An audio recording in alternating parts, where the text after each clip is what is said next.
아멘. 오늘 이 아침에 하나님께서 우리에게 주신 말씀은 사사기 2장 11절부터 5장까지의 말씀 가운데 사사기 5장 31절의 말씀입니다. 구약성경 369쪽 사사기 5장 31절 한 절의 말씀입니다.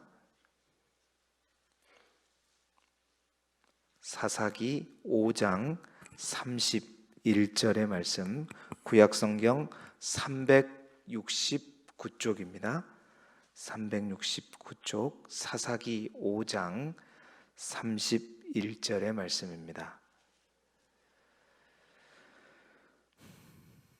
사사기 5장 31절 구약성경 369쪽의 말씀을 함께 읽겠습니다. 시작. 여호와여, 주의 원수들은 다 이와 같이 망하게 하시고 주를 사랑하는 자들은 해가 힘있게 도둠같게 하시옵소서 하니라. 그 땅이 40년 동안 평온하였더라. 아멘. 오늘은 사사기 2장 11절부터 5장까지에 있는 말씀으로 이스라엘의 사사들이라는 제목으로 말씀의 은혜를 함께 나누겠습니다. 오늘 교재에 나와 있는 포인트를 함께 읽어보겠습니다. 192쪽에 나와 있는 포인트를 함께 읽어보죠. 시작. 만나 세대의 자녀교육 실패로 말미암아 어두운 시대가 이어지고 하나님께서는 안타까운 마음으로 그들에게 사사들을 보내십니다. 아멘. 사사기라고 하는 책은 서론이 굉장히 긴 책이라고 말씀드렸습니다. 그래서 사사기 3장 6절까지가 사사기의 서론인데, 이 서론을 통해서 왜 이스라엘 백성들이 얼마 전까지만 해도 순종해서 복을 받는 그런 축복의 시대에 살다가 갑자기 불순종해서 저주를 받는 그런 시대로 이스라엘의 그 시대가 바뀌게 되었느냐, 이제 그 사사 시대가 도래되게 된 이유와 배경을 설명해주고, 이제 3장 7절부터 본격적으로 사사 시대의 12사사 이야기가 시작된다고 말씀드렸죠.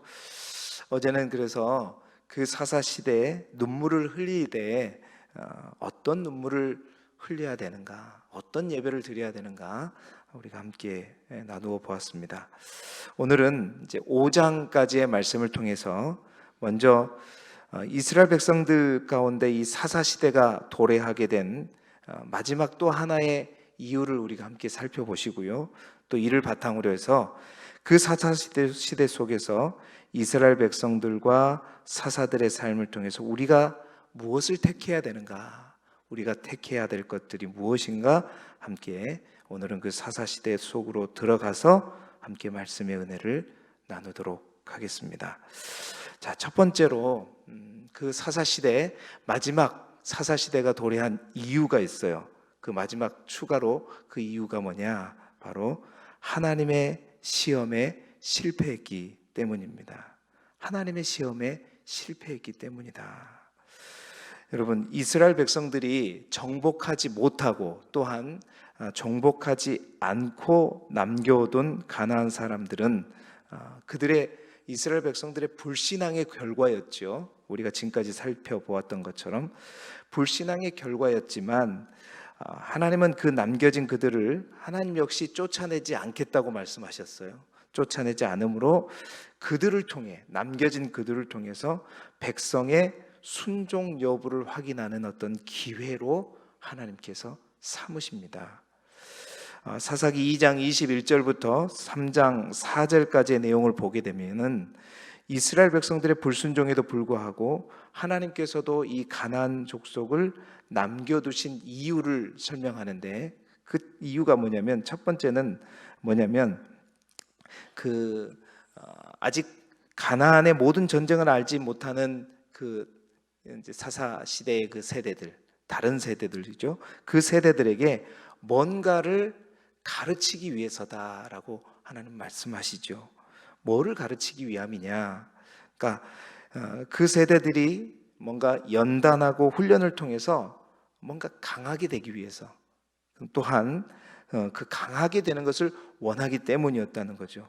그 백성들이 흔들리지 않는 강함으로 서기를 하나님께서 원하셨던 것이고, 또 아직 전쟁을 알지 못하는 그들에게 하나님의 영적인 원칙들, 다시 말해서 하나님의 길들을 알고 행할 수 있도록 하나님의 말씀의 원칙에 따라 다음 세대가 일어나기를 원하셨기 때문에 이걸 가르치기 위해서였다는 것이고요.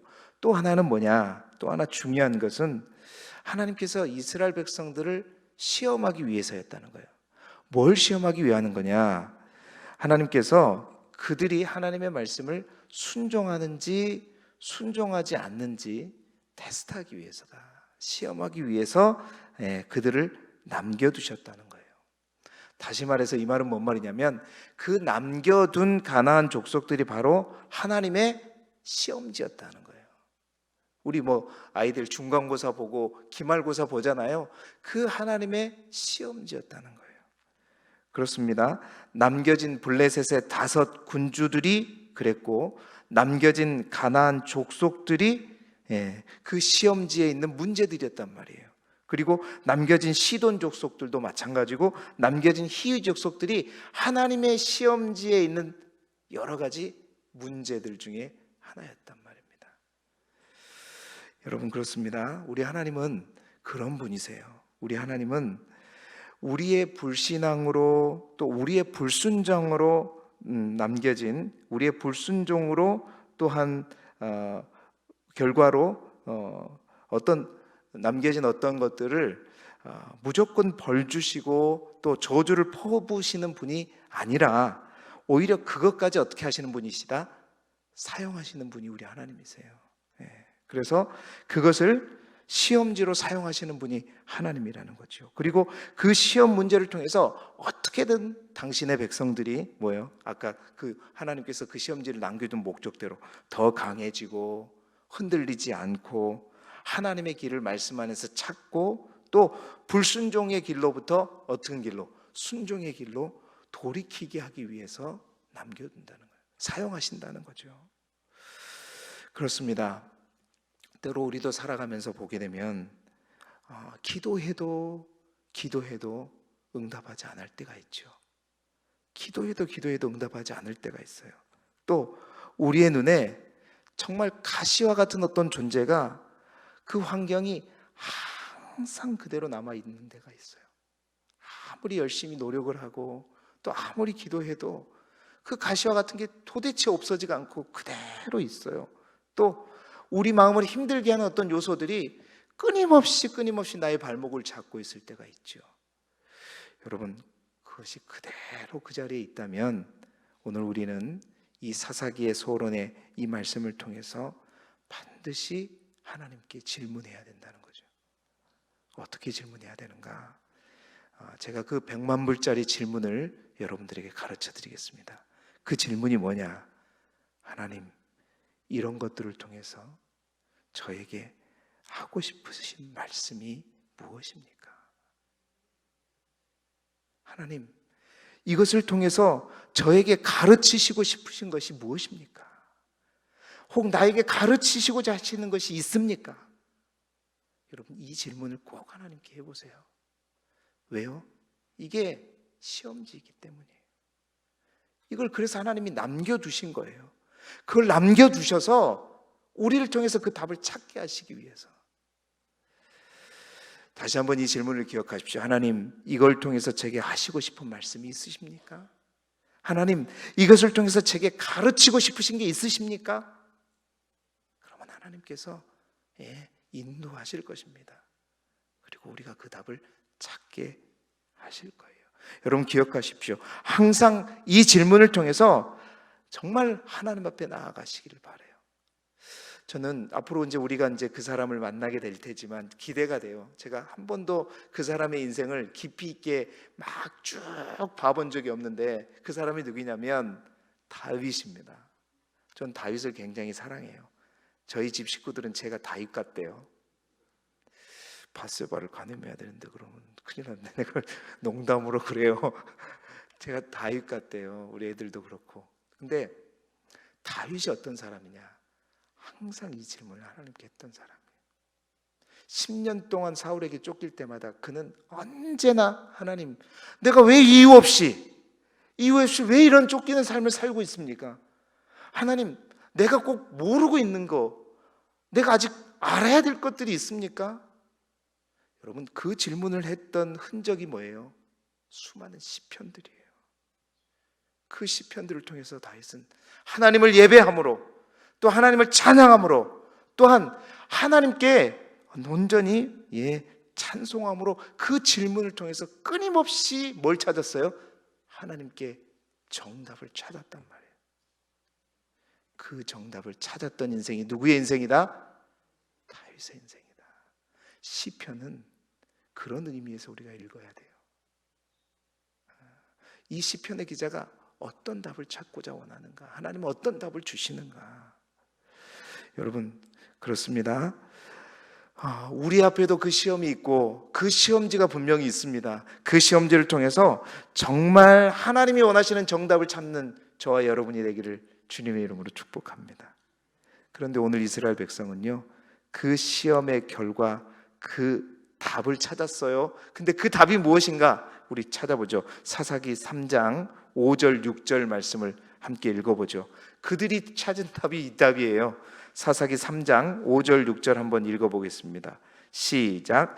그러므로 이스라엘 자손은 가나안 족속과 헷 족속과 아모리 족속과 브리스 족속과 히위 족속과 여부스 족속 가운데서 거주하면서 그들의 딸들을 맞아 아내로 삼으며 자기 딸들을 그들의 아들들에게 주고 또 그들의 신들을 섬겼더라. 자, 하나님의 그 시험지에 그들의 답은 뭐였어요? 그들과 함께 거주하고 또 뭐예요? 그들과 함께 결혼하고 뿐만 아니라 어떻게 했다고요? 그들의 신들을 섬겨버렸다.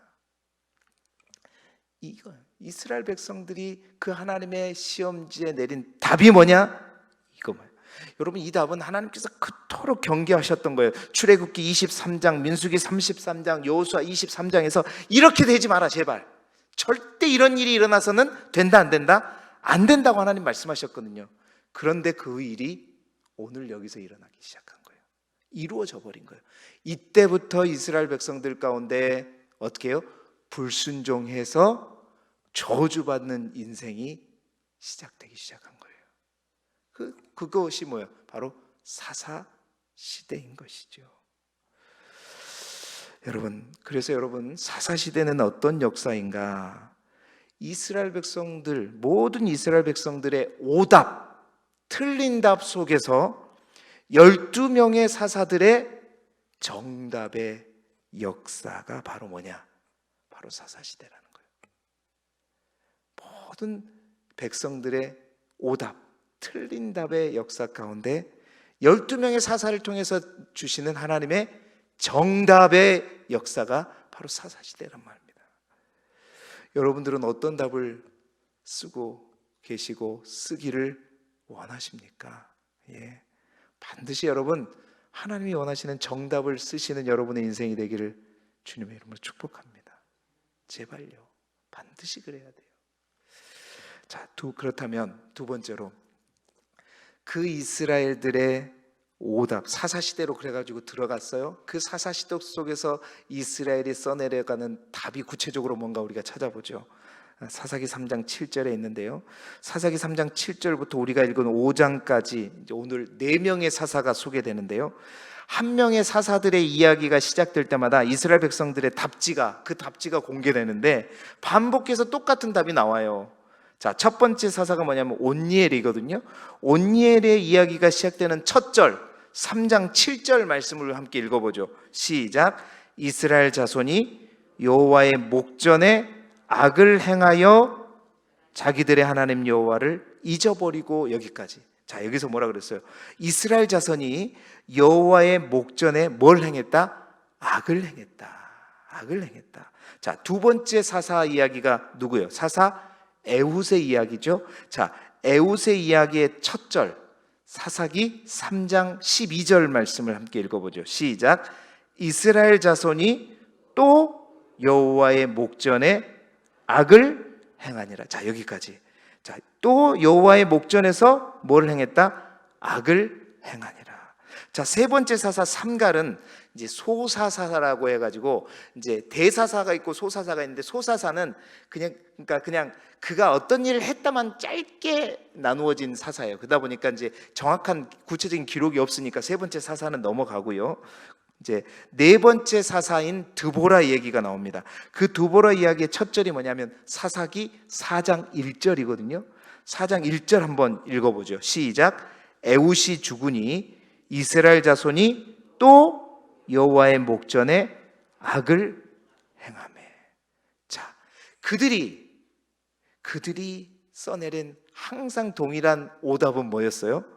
여호와의 목전에 악을 행하였다. 앞으로도 보세요. 항상 그래요. 항상 그래요. 여러분, 온니엘 때는 처음이라 여호와의 목전에 악을 행하였다. 그렇다 치죠. 그 다음에 하나님께서 온니엘을 보내가지고 이스라엘에게 40년 동안 평온을 허락하셨거든요. 그렇으면 정답이, 이게 정답이구나, 이 정답의 삶을 우리도 살아야 되겠구나. 그런데 40년이 지나고 나서 그 다음에 그들이 내놓은 답이 뭐예요? 이스라엘 자손이 뭐가 하나 더 붙어요. 또, 이게 문제예요. 또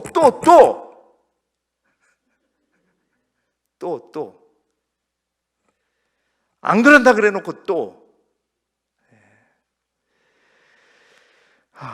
여러분, 또 여호와의 목전에 80년 동안 누렸음에도 불구하고 또 여호와의 목전에서 악을 행하다. 여러분, 여호와의 목전에서 악을 행했단 말이 무슨 말일까요? 이 답이 어떤 답일까요? 쉽게 말하면 아까 우리가 읽었던 사사기 5장 6절, 사사기 3장 5절 6절 뭐예요? 그들과 함께 거주하고 그들과 함께 서로 결혼하고 그들의 신들을 섬겼더라. 여전히 그들의 답은 또.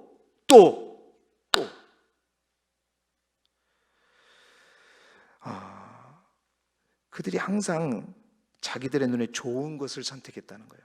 보세요. 광야에서 유목민의 삶을 살다가 이제 가나안 땅에 딱 들어왔더니 어떻게 해요? 삶 자체가 달라. 왜냐하면 지금까지 그들은 광야에서 떠돌이 인생을 살다가 정착하면서 농사짓고 산 사람들은 뭐가 달라도 다르겠지요. 뭔가 집을 하나 지어도 제대로 지었고 뭘 하나 만들어도 제대로 만들었을 것이고, 그들이 움직이는 모든 문화, 사회 전반을 거쳐서 자기들이 누렸던 광야에서 누렸던 문화 생활과는 전혀 비교가 되지 않는단 말이에요. 와보니까 와, 이게 이 시대의 트렌드가 이런 거네? 와, 너무 좋네. 우리도 그냥 눈에 보이는 게 다 눈에 슉슉슉슉 들어와요. 그러니까 우와, 나도 이거 한번 해보자. 나도 이거 한번. 그러니까 막 가난한 사람들이 행하고 사용하고 하는 것들이 다 눈에 좋아 보이는 거예요. 여러분, 정말 이 코로나가 우리에게 주신 위험이 이겁니다. 믿음이 없는 사람들이 코로나를 핑계로 교회를 안 나가 보니까 그들이 뭘 경험해요? 와, 교회 안 가니까 좋네. 와, 이거 누려보니까 지금까지 교회 다닌다 치고 주말에 어디 여행도 안 다녀고 아무것도 안 해봤는데 와, 누려보니까 겁나게 좋네. 엄청나게 좋네. 행복하네. 기쁘네. 그런데요, 행복하네 기쁘네로 끝난 게 아니라 그들이, 그 가난한 사람들이 좋고 누리는 문화뿐만 아니라 그들 속에서 뭐까지 와 해버려요? 그들의 신들까지.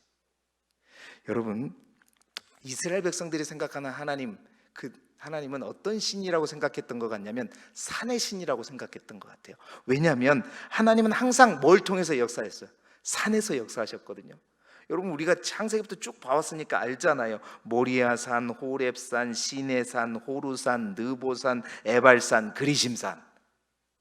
항상 하나님은 산에서 역사하셨거든요. 근데요, 실제로 그렇습니다. 열왕기상 20장 23절에 보면 아람 왕 베나닷과 아합의 전쟁 때 아람 왕의 신하들이 뭐라 그러냐면 그 이스라엘의 신은 산의 신입니다. 그래서 우리가 어디에서 싸우면 이깁니다? 평지에서 싸우면 우리가 이깁니다. 평지에서 싸우면 우리가 이깁니다. 이런 얘기를 한단 말이에요. 그러니까 그들 또한 하나님은 어떤 신이다? 산의 신이다라고 생각했던 것 같아요. 근데 그 이스라엘 백성들이 가나안 땅에 딱 들어와 보니까 이제 산이 아니라 평지에서 뭘 짓고 살아요? 농사를 짓고 살거든요. 야, 근데 그들이 믿는 신은 어떤 신이에요? 바알이라고 하는 저 아버지 신은 저 하늘의 신이고, 또 아세라라고 하는 여신은 땅의 신인데, 그 바알이 위에서 막 이 성관계를 통해서 내리는 그 정자가 뭐라고? 비라고 생각했고, 그 정자를 땅의 신인 아세라가 받아서 또한 그것들을 수태에서 뭘 만든다? 풍성한 곡식과 열매를 맺는 거라고 생각했단 말이에요. 그러니까 항상 그들은 바알과 아세라를 자극하기 위해서 종교, 그 바알신을 섬기는 그 현장에서는 결국 끝이 뭐예요? 네, 음행으로 끝난단 말이에요. 바알신을 자극하기 위해서. 그래야 바알신이 자극돼서 뭐가 내려요? 비가 내리고, 그 비를 받아서 아세라신이, 땅의 신이 받아서 곡식이 풍성한. 와, 이런 신 처음 봤네. 그래서 하나님 신, 우리 하나님 신은 저 산의 신인데, 와, 우리도 농사 짓고 살려면 무슨 신이 필요하다? 바알신과 아세라신이. 여러분, 그때부터 이스라엘 백성들이 뭐가 시작되면 양다리가 시작되는 거예요. 그래서요, 그들의 삶 속에서는 맨날 바알과 아세라를 섬기다가 안식일만 되면 뭘 와서 주여 주여 주여 하는 이 양다리. 그래서 여러분, 이사야가 그랬잖아요. 예레미야 선지자들이 그랬잖아요. 그냥 마당만 밟는 형식적인 제사, 일주일 내내 바알과 아세라를 섬기다가 성전에 딱 들어오면은 그냥 돌변해가지고 하나님을 믿는, 여러분, 지금 여러분의 모습이, 우리의 모습이 그런 모습이 아니냐는 거죠. 지금의 바알, 지금의 아세라가 뭐예요? 만몬이에요. 만몬. 뭐예요? 돈이란 말이에요. 돈. 풍요의 신. 일주일 내내 하나님을 쫓는 인생이 아니라 돈을 쫓고 물질을 쫓고 세상 사람들이 좋아하는 쾌락을 쫓고 살다가 예배당에 오면 거룩한 척, 주여 아버지. 그리고 다시 세상으로 가면 뭐예요? 또 정답이 아니라 오답. 주일날 딱 와서 뭐예요? 정답을 딱 찾았다가 다시 주일날 예배 끝나고 나면 뭐예요?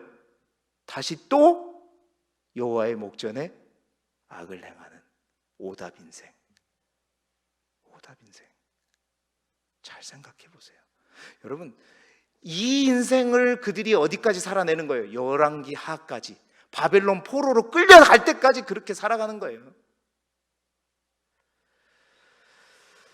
또 오답 인생을 살아가지 않는 저와 여러분이 되기를 바랍니다.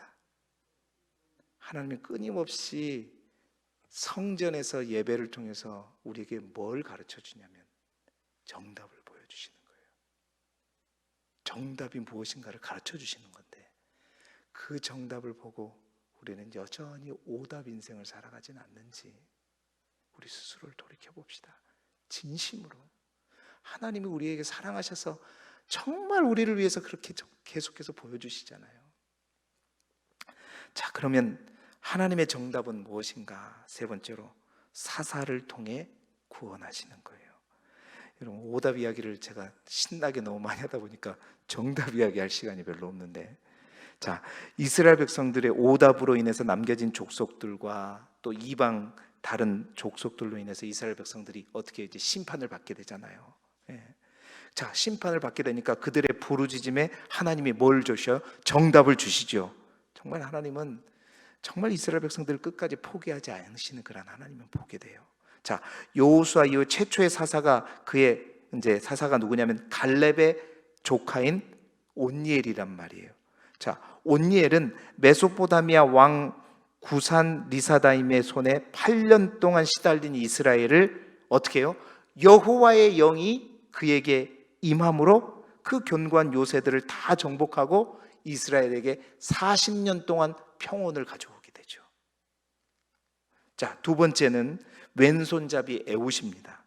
모압 왕 에글론에서 18년 동안 이스라엘 백성들이 오답으로 인해서 시달리게 되죠. 그런데 이스라엘 백성을 그 특급 왼손, 그 당시엔 다 오른손잡이들이었는데 이 에훗은요 특별한 왼손잡이였단 말이에요. 근데 그 특별한 왼손을 가지고 한 방에 에글론의 진영까지 가서 그 에글론, 모압 왕 에글론을 한 칼에 다 죽여버리고 이스라엘 백성들에게 몇 년 동안, 80년 동안 뭐예요? 평온함을 가지고 옵니다. 뿐만 아니라 아나세 아들 삼갈의 얘기는 한 절밖에 기록되어 있지 않지만 그는 무슨 막대기? 소 모는 막대기. 여러분, 소 모는 막대기가 뭐라고? 그 소 모는 막대기를 가지고 그 무서운 블레셋 군인을 몇 명을 죽여요? 600명을 쳐 죽여버려요. 어떻게 하니까? 하나님이 그와 함께 하시니까. 자, 네 번째, 유일한 여선지자이면서 사다인 누구 얘기가 나오죠? 드보라 얘기가 나옵니다. 자, 드보라는 바락과 한 팀이 되어가지고 이스라엘을 20년 동안 심히 학대하던 가나안 왕 야빈의 군대 장관 시스라를 죽이게 되는데, 그 시스라를 죽여서 이스라엘을 구원해서 40년 동안 이스라엘의 평온함을 갖고 와요. 자, 이들의 공통점은 뭐냐? 다양한 신분이었고 다양한 모습과 다양한 특기와 다양한 어떤 것들을 가졌지만 공통점은 하나님께서 그들을 어떻게 하였다? 사용하시고 하나님께서 그들과 함께하여 주셔서 그들이 8년이 됐든 18년이 됐든 20년이 됐든 이스라엘 백성들의 오답으로 인한 저주의 인생을 어떻게 했다? 끊었다. 끊고 그들 가운데 뭘 가져왔다? 평온을 가져왔다. 여러분, 특히 드보라의 경우는 그 당시 여성이었어요. 여러분, 여성이 어떤 존재인지 알잖아요. 소유물이었고 뭐 사람 수를 셀 때도 들어가지 않는 사람들이 여성이었는데 그 여성인 드보라를 통해서, 여러분, 그 드보라와 함께했던 바락, 그 바락의 히브리어 뜻이 뭐냐면 번개란 말이에요. 드보라라고 하는 여성의 이름의 뜻은 꿀을 주는 여인이라는 거예요. 꿀을 주는 여인과도 같았던 드보라, 그 드보라가 번개라는 이름의 바락도 벌벌벌 떠는데 드보라가 함께 가가지고 해치우는데, 그 전쟁에서 마지막 정점을 찍은 사람이 또 누구냐면 야엘이라고 하는 한 여성이란 말이에요. 그 야엘이라고 하는 여성의 이름의 뜻은 뭐냐면, 야엘, 그 하나님의 뭐였지? 갑자기 생각이 안 나네. 아무튼 그 야엘이라고 뭐였더라? 갑자기 생각이 안 나네. 그 야엘 또한 하찮은 여인이, 헤벨이라고 하는 그 겐 족속의, 그러니까 이스라엘의 모세의 장인 족속의 여인이었는데, 그 자기 족속은 누구하고 원래 했냐면 이 아까 드보라가 죽였던 시스라하고 한편이었는데, 하나님이 시세가 어떻게 되는지 알고 그 시스라가 몰리는 것을 보고 도망해서 자기 장막으로 숨었을 때 그 야엘이라고 하는 여인이 어떻게 해요? 그 시스라를 관자머리를 찔러가지고 죽여버리잖아요. 번개로 여겨지는 바락도 못한 일을 누구예요? 하찮은 그 여인이 했단 말이에요. 뭘 보여주느냐? 하나님이 함께 하시면, 하나님이 그들과 함께하면, 하나님을 붙들게 되면 놀라운 그 저주의 인생 가운데도 능력이 일어난다는 거예요. 여러분, 그 드보라와 바락이 그 시스라가 900대의 철병거를 두고 있는, 그 무서운 철병거를 두고 있는 그 시스라 군대를 다 물리쳤단 말이에요. 그러고 나서 5장에 보면 드보라와 시삭이 함께 바락이 노래를 부르거든요. 그 노래의 마지막 절이 뭐냐면 오늘 우리가 읽은 본문의 말씀이에요. 다시 한번 읽어보죠. 사사기 5장 31절 함께 읽어보겠습니다. 시작. 여호와여, 주의 원수들은 다 이와 같이 망하게 하시고 주를 사랑하는 자들은 해가 힘있게 도둠같이 하시옵소서 하니라. 그 땅이 40년 동안 평온하였더라. 여러분 보세요. 이스라엘 자손이 또 여호와의 옥전에서 악을 행하였다가 오답이라면, 하나님이 원하시는 정답이 뭐냐? 주를 사랑하는 자들은 해가 힘있게 도둠같게 하옵소서. 여러분, 해가 힘있게, 해가 어떤 힘이 있죠? 어떠한 어둠도, 어떠한 캄캄함도 해가 뜨면 다 어떻게 돼요? 떠나가죠. 물러가죠. 해가 그런 힘이 있어요. 그런데 그 어둠을 물리치고 어둠을 다 몰아내는 그 힘이 누구에게 지어진다고 얘기해요? 주를 사랑하는 자들. 이게 정답이에요. 이게 하나님이 원하시는 정답이란 말이에요. 주를 사랑하는 자들은 그가 여인일지라도, 보잘것없는 여인일지라도, 아니 소막대기가 뭐라고 그 소막대기를 쥐고 있는 사람일지라도, 다 오른손잡이인데 왼손잡이일지라도 그들에게는 해가 도둠과 같은 힘이 있어서 그 이스라엘에 있는 모든 어둠을 다 몰아내고 그 이스라엘 땅에 뭘 가져와요? 평온을 가져오는 놀라운 힘이 있다. 하나님은 이 정답을 보여주시는 거죠. 사랑하는 여러분, 여러분의 인생 가운데도 이 정답을 찾고 이 정답으로 살아가는 여러분의 인생이 되기를 주님의 이름으로 축복합니다.